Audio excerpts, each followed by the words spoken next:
When it comes to literature, Russian literature undoubtedly has an integral place. And thanks to the spiritual aspect of Dostoevsky's writings, even though I consider him to be in a class of his own as a psychologist, I have the deepest respect for Tolstoy and his work for his anarchism. Despite the public's supposed functioning on behalf of the people, no one other than Tolstoy has presented an inquiry into why the revolution was not legal from the perspective of someone from that class. Anna Karenina is a masterpiece that could be a sufficient book for me with just this message alone, yet it is a very broad masterpiece, from Russian stereotypes that remain unchanged even today to art criticism and criticism of Kierkegaardianism.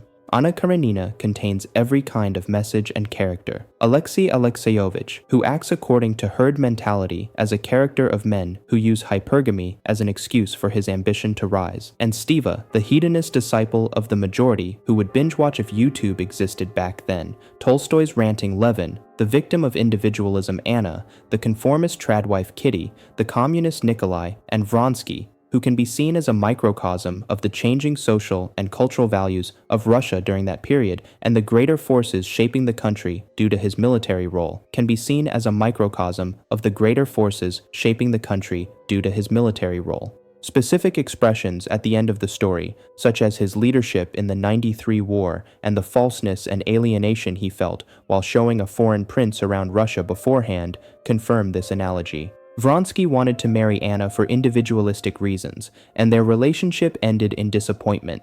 In defiance of society's happiness, the horror of love, the spiritual nakedness, the happiness he held in his hand with shame despite all the masks around him, the passion, led them to disappointment. While criticizing the pursuit of society's happiness with irony, he says that this stems from a lack of carefree hedonism, and that dismissing a success that benefits society as insignificant is a betrayal of oneself.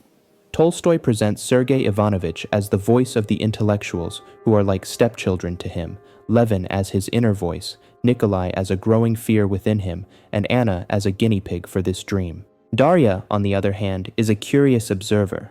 What I also see in Dostoevsky's novels is that characters who generally play isolated roles are the ones closest to the author because they are aliens to whom the author can resort in his most controversial arguments. Although Levin is Tolstoy's inner voice accordingly, Darya is the purest thought he reserved for this work in which she takes shape. Although it is primarily an example of Tolstoy's theories on marriage, I most identify Darya with the brief art criticism in the work, which is quite profound and valuable.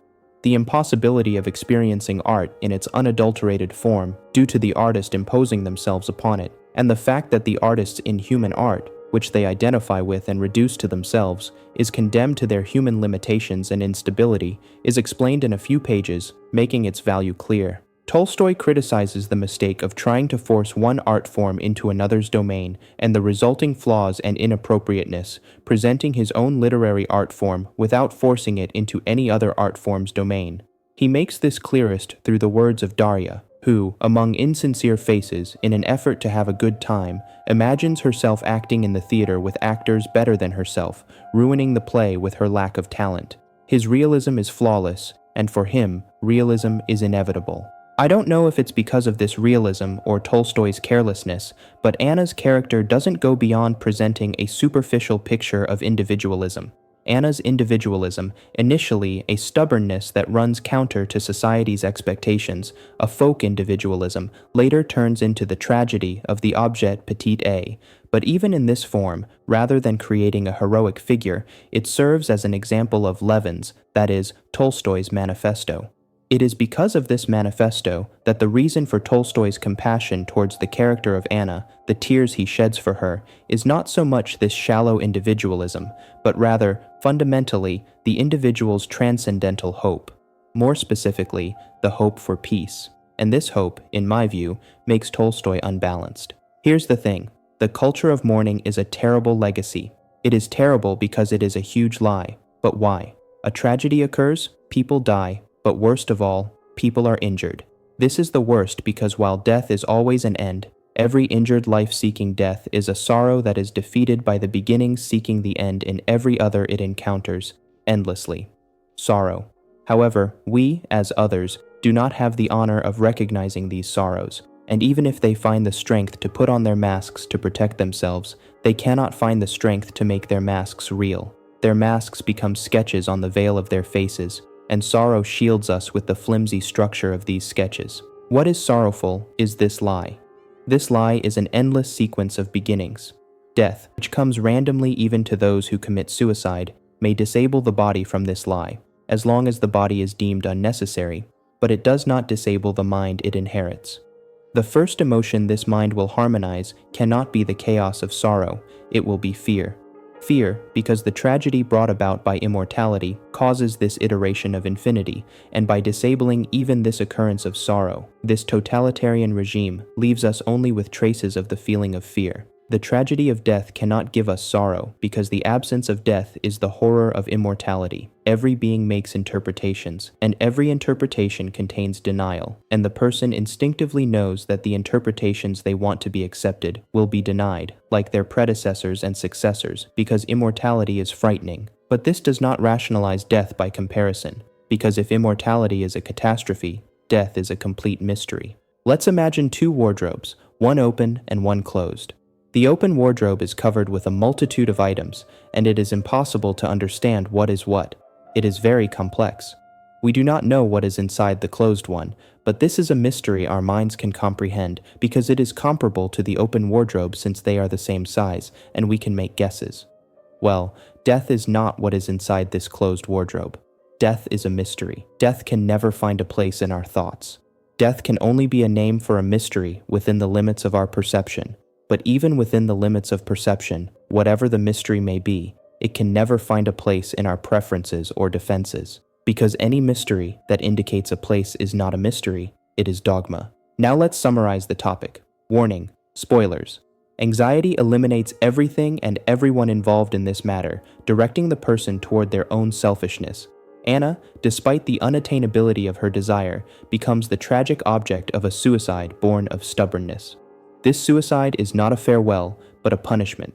It is a punishment filled with hatred for Vronsky's failure to fulfill this desire, yet continuing with the same stubbornness. People want to share their hatred too.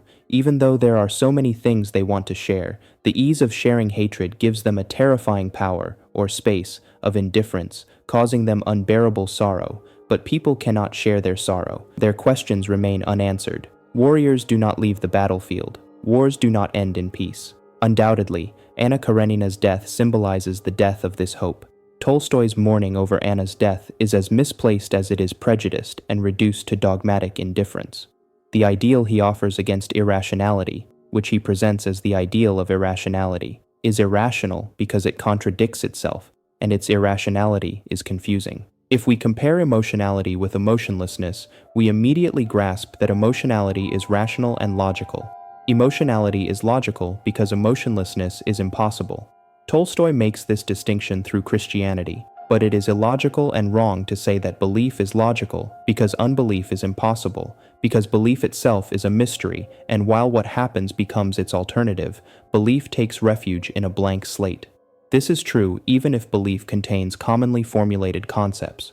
In contrast, unbelief contains certainty because it will also eliminate the paradox that will reveal the mystery. The superficiality and relativity of being a believer makes a person somewhat unbelieving, while the opposite is not possible. We cannot question how unbelieving we are. Within the context, faith cannot contain unbelief. To give an example from the work, while the believer celebrates the war as God's grace, his will being hindered by the poison of hopelessness in response to questions he avoids answering, disbelief does not declare a stance.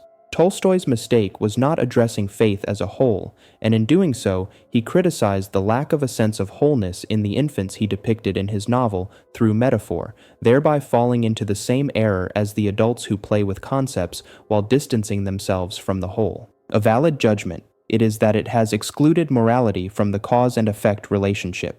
However, for this very reason, it is an enigma that does not show a cause and effect relationship, and an enigma that indicates a place is not an enigma, it is dogma. In Tolstoy's case, this is illogicality, especially indifference. The fact that his manifesto is suicide is proportional to it being a doctrine of self-destructive thoughts, an endlessly repeating sequence of beginnings. The paradox, and also the shield, is that death is a mystery. If this death is physical, it can be said that the deceased is a settled delusion. In this case, Tolstoy has overcome his mistake. If death is mental, I believe he succumbed to drunkenness, as in the 3 stages of questioning through the drunk metaphor he uses in the book. Anyway, thanks for listening, and I'd say Russian literature is a difficult vodka to digest, and Anna Karenina is hell of an aroma. Check it out if you haven't already.